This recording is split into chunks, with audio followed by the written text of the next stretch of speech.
What's up, guys? Adam here, the Orlando Drummer. Good to see you all. Thank you for tuning in to another single lesson. So today we're talking about a 16th note triplet groove titled Tripper. And this thing is, I guess it's kind of trippy. It just takes a little while to get used to this pattern, but the patterns are fortunately, at like an intermediate level. They're not extremely difficult patterns, but it can be a little bit tricky just because of the triplet environment. So we're going to take this nice and slow and get this thing down note for note today. Here we go. This is Tripper. We'll play it up to speed and then break it down.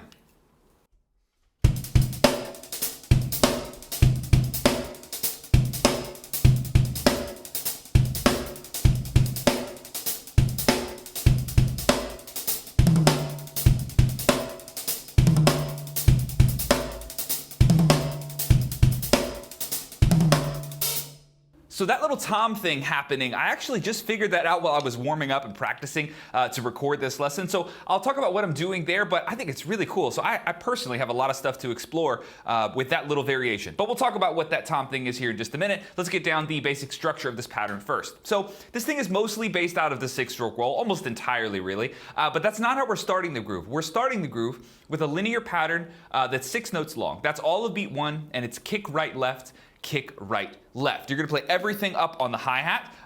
Pretty straightforward.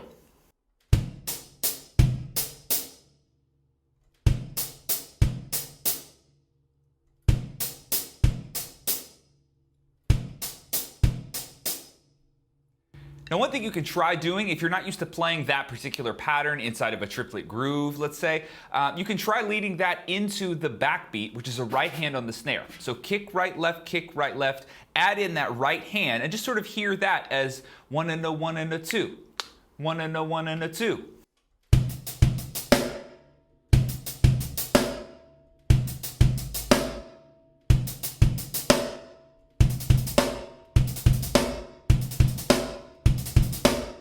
So coming off of that right hand that lands on the downbeat of 2, the last note that we just played, we're then just going to play a 6-stroke roll, but everything else goes back up to the hats. So it's beat 2 is a 6-stroke roll with the very first note of that rudiment, the right hand, being played as a snare accent. Everything else just a normal 6-stroke roll up on the hi-hat. Here's all of beat 2.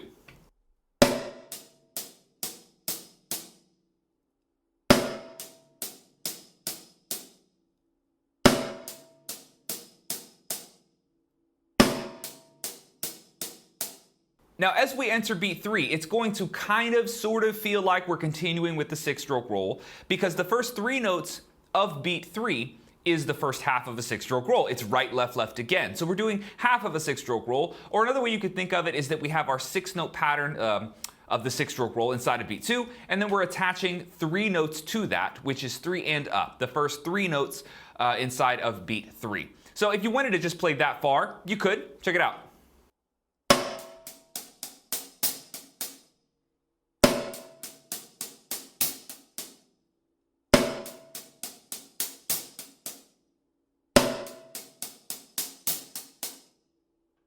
So just a 9-note phrase there. Now you're going to finish off beat 3 by playing another kick, right, left. And that kick drum, it's important to know that the reason this works so well here, that 3-note pattern, is because that kick drum falls on the and of beat 3, which is a really normal place to hear and play a kick drum. Kick drums live here all the time, not necessarily with triplets surrounding it, but the and of 3 should be really easy for you to hear where a kick drum can go there. So it just kind of makes sense. It musically flows really well.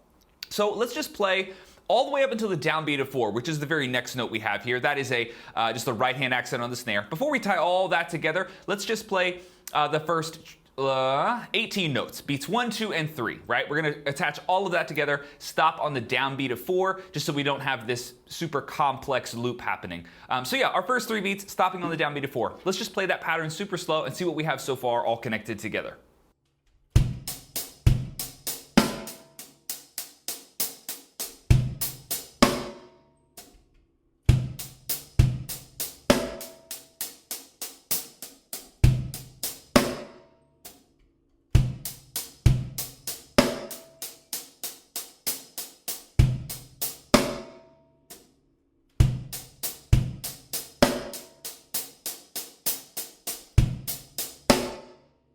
I can tell you what's hard for me at that speed is remembering to not bring in a kick drum on the downbeat of 3. My brain really wants to hear a kick drum right after that main 6-stroke roll that's in beat 2, but you have to continue the pattern. For me, that's almost easier at a higher speed. It's a little tricky at that slower speed, but something to pay attention to. Now, what's cool is when we get to beat 4, it is a clone of beat 2. It's a 6-stroke roll with the right hand accented on the snare, all the rest of the notes up on the hat. So nothing really to learn pattern-wise as far as beat 4. Now it's just a matter of gluing all of this together. And I think rather than talking through these things, over and over, sometimes it's good to just hear them at some slow speeds. So I'm going to bring this just a notch faster than we played that last example, but I'm going to play the entire loop, the entire measure you can see on the screen as a loop. So we'll do that at a nice slow practice tempo, a medium tempo, and then I'm going to crank this thing up because I think the home tempo on this is actually quite fast. It just sounds awesome when you crank it. There's a lot of notes happening, but because we're not orchestrating too much around and doing too much, I don't know, the busyness kind of works in this groove. So let me play it for you at 3 speeds, then I'll give you one cool variation, that little tom thing that I played in the beginning. Check it out.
Okay, so there's the groove, slow, medium, fast, and then way too fast just for fun.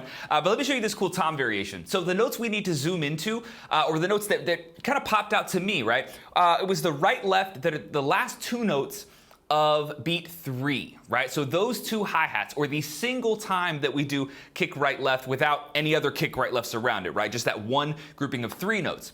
In that section, I'm taking the right, left that are notated as hi-hats in our original groove, and I'm basically playing them up on the rack tom. Now what gets tricky is right after this, right, left, rack tom, now you're back to a 6-stroke roll played with the right hand on the snare, left hand on the hat. So there is somewhat of a drastic, like sucking towards you kind of motion, right? You really do have to sort of pay attention to pulling your hands backwards to get the right hand to the snare, and then left hand has to orchestrate sort of up and over. So it's a little tricky to work out, but I thought the sound was really cool. So let me play that for you. We'll do the same thing like slow, medium, fast with that tom variation. Here we go.